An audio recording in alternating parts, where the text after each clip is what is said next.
বড় ছাগল ডায়রিয়া হলে কয়েকদিনের মধ্যেই মারাত্মক ক্ষতি হতে পারে। আজ জানুন ৫টি সহজ নিয়ম যা আপনার ছাগলকে বাঁচাবে।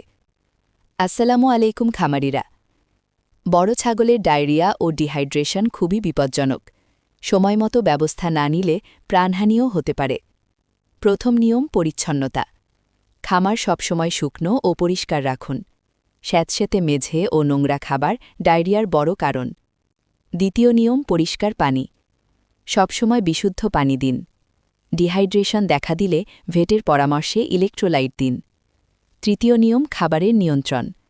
একবারে বেশি খাবার দেবেন না। ঘাস, ভুসি ও খৈল মিশিয়ে সুষম খাবার দিন। দিনে ২-৩ বার ভাগ করে খাওয়ান। চতুর্থ নিয়ম কৃমিনাশক ও টিকা। নিয়মিত কৃমিনাশক দিন এবং সময়মতো টিকা নিশ্চিত করুন। পঞ্চম নিয়ম লক্ষণ পর্যবেক্ষণ। পাতলা পায়খানা, দুর্বলতা, পানি কম খাওয়া এসব দেখলে দেরি করবেন না, দ্রুত চিকিৎসা নিন। মনে রাখবেন, শুরুতেই সঠিক ব্যবস্থা নিলে বড় ক্ষতি এড়ানো যায়।